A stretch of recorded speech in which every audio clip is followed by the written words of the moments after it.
Hello student, welcome to student study point. इससे पहले आपका 2 वीडियो डाल दिया गया है, उसको आप बढ़िया से देख लीजिए ताकि ये वीडियो आपको समझ में आएंगे। एक सीरीज में आप लोग का है इसका पूरा भारतीय राष्ट्रीय आंदोलन जो है ये आपका चौथा चैप्टर भारत में राष्ट्रवाद, उसका ये तीसरा वीडियो है। आप लोग उसको बढ़िया जा करके देख लीजिए, उसके बाद ये समझ में आएगा। ठीक है, हम लोग बात कर लिए थे भारत में राष्ट्रीयता का उदय का कारण क्या है, और हम लोग बात कर लिए महात्मा गांधी जी का भारतीय राजनीति में प्रवेश हो गया है, और महात्मा गांधी जो है वो 1915 में भारत आ गए। ठीक है, साबरमती आश्रम का स्थापना की है। इसके बाद हम लोग देखें कि जब महात्मा गांधी भारत में आए तो यहाँ की राजनीति बिल्कुल उथल पुथल थी, और वो जो है चंपारण सत्याग्रह में भी भाग लिए। अभी इसमें हम लोग देख रहे हैं कि प्रथम विश्व युद्ध का भारत पर क्या प्रभाव पड़ा। ठीक है, तो इसमें पहले हम लोग पहला बात कर लिए थे कि आर्थिक प्रभाव, अर्थव्यवस्था पर क्या है, आर्थिक परिणाम क्या पड़ा भारत पर प्रथम विश्व युद्ध का, ये हम लोग ये देख लिए थे कि भारतीयों को जो है जबरदस्ती जो है विदेश भेजा जा रहा था लड़ने के लिए प्रथम विश्व युद्ध में, और इसके लिए जो है पूरा भारत से ही पूरा खर्चा मेंटेन किया जा रहा था।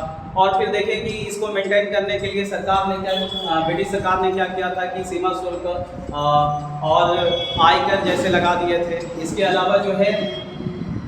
अलावा जो है 1916 में जो है आयात शुल्क भी लगा दिए थे, और 1918 से लेकर 1919 तक भारत में जो है फसल नष्ट हो गए थे, अकाल पड़ गया था, और फ्लू भी फैल गया था, जिसमें लोग भुखमरी से जो है, क्योंकि टैक्स लगा दिया गया था तो खाद्यान्नों का जो मूल्य था वो बढ़ गया था, तो भुखमरी और फ्लू इसके वजह से जो है फसल नष्ट हो गया था। भारतीय लोग जो थे वो खेती को छोड़ दिए थे, तो उससे क्या हो रहा था कि लोग जो है बहुत सारे लाखों की संख्या में लोग जो है वो मारे गए थे। अभी हम लोग इसका प्रथम विश्व युद्ध का जो भारत पर प्रभाव था, वो प्रथम विश्व युद्ध के दौरान क्या है, क्रांतिकारी गतिविधियां बढ़ गया था। क्रांतिकारी गतिविधियां।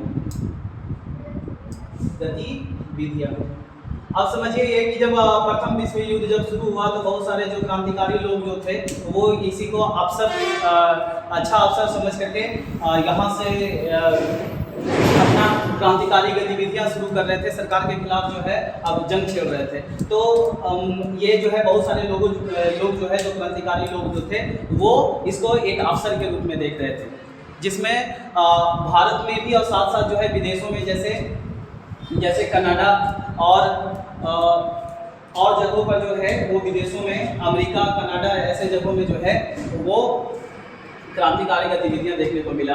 1913 में जो है सांस फ्रांसिस्को में जो है लाला हरदयाल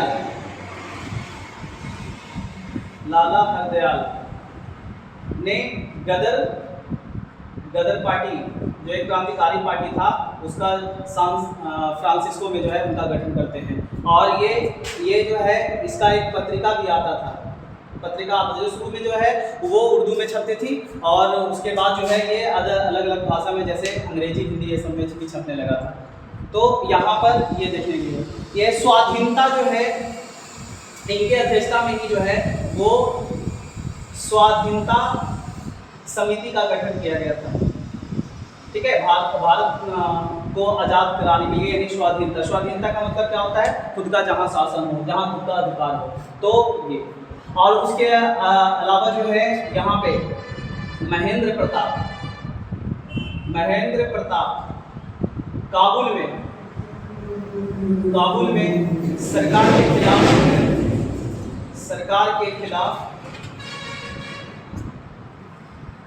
के खिलाफ जो है एक अस्थायी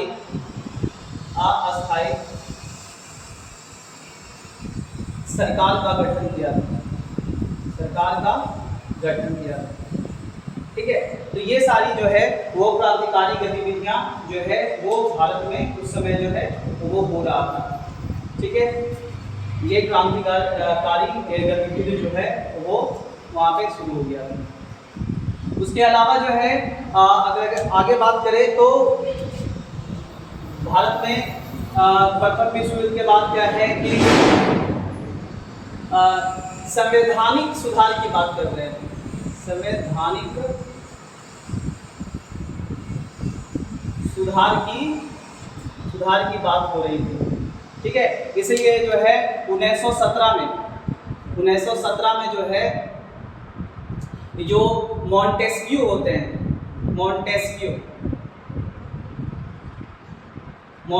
संवैधानिक सुधार के लिए ये एक समिति का गठन किया जाता है जो मॉन्टेस्क्यू रिफॉर्म 1919 में भारत आता है। मॉन्टेस्क्यू जो एक संवैधानिक सुधार की बात करता है और ये कहता है कि भारत में उत्तरदायी सरकार का गठन होगा। सरकार का गठन की ये बात करते हैं, उत्तरदायी सरकार के गठन की बात करते हैं, ठीक है। और यहाँ पे जो प्रांतीय सभा होता है, प्रांतीय जो परिषद होता है, परिषद और केंद्रीय परिषद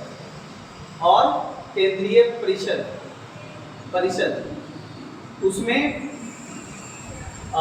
ये सीटों का जो है, सीटों की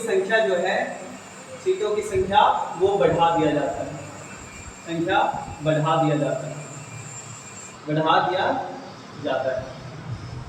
इसके बाद जो है बहुत सारे यहाँ पे आपका राष्ट्रवादी गतिविधियां भी जो है वो भी शुरू हो गया था। राष्ट्रवादी गतिविधियां, राष्ट्रवादी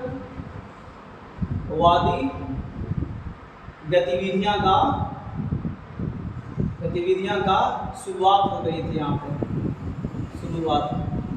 ठीक है। आप लोगों को मालूम है कि 1905 में क्या हुआ था कि कर्जन द्वारा जो है 1905 में कर्जन द्वारा जो है वो बंगाल का विभाजन कर दिया गया था,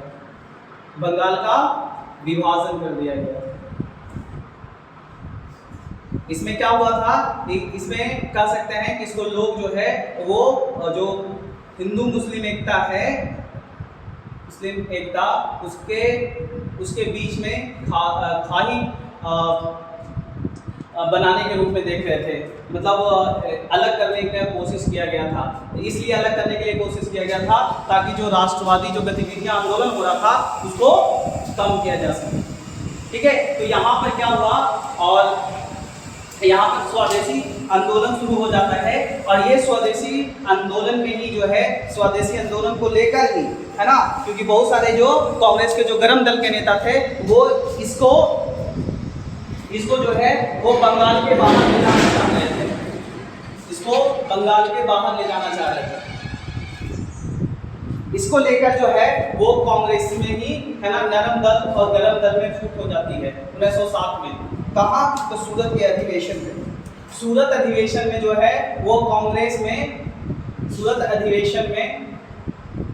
अधिवेशन जिसमें इसमें बात कर रहे थे, जो गरम दल के कुछ नेता थे वो बात कर रहे थे कि इसको जो है स्वदेशी आंदोलन जो बंगाल विभाजन के बाद शुरू हुआ था उसको बाहर ले जाने की, बंगाल से बाहर ले जाने की बात हो रही थी, जिसमें जो है नरम दल से इसमें बात नहीं बनती है और इसको लेकर क्या होता है कि इसको लेकर जो है कांग्रेस में भी फूट हो जाता है। तो यहाँ पर राष्ट्रवादी गतिविधियों में यहाँ पे क्या हुआ कि एनी बेसेंट और तिलक बाल गंगाधर तिलक, इन सबों के प्रयास से क्या होता है कांग्रेस का वापस से फिर एकजुट हो जाता है कांग्रेस। कहाँ? 1916 में। कहाँ? लखनऊ का जो कांग्रेस का 1916 में अधिवेशन होता है उसमें क्या होता है कि ये दोनों फिर से एक हो जाते हैं, ठीक है। और यहाँ पर मुस्लिम लीग से भी क्या होता है, मुस्लिम लीग से भी है ना यहाँ पर एक तरह से मिल जाता है, मुस्लिम लीग भी यहाँ पे समझौता हो जाती है, ठीक है। तो यहाँ पर इस तरह का आंदोलन जो है वो सुधार करने की कोशिश की जा रही थी, ठीक है। और एक राष्ट्रवादी जो गतिविधियां हैं उसको बढ़ाने की कोशिश किया जा रहा था यहाँ पे। तो ये सारे जो घटनाक्रम हुए वो प्रथम विश्व युद्ध के बाद ही शुरू हुई, प्रथम विश्व युद्ध के बाद ही शुरू हुआ, ठीक है। और 1916 में ही शासन चलाने के लिए 1916 में इन लोगों के द्वारा, है ना, एनी बेसेंट और तिलक, इनके द्वारा जो है वो होम रूल आंदोलन चलाया गया, ठीक है। तो ये परिणाम रहे, ये जो है आपका भारत पे प्रभाव रहा, ठीक है। भारत पे प्रथम विश्व युद्ध के बाद जो है ये भारत पे प्रभाव रहा कि जो है आर्थिक स्थिति जो है भारत का व्यवस्थित हो गया।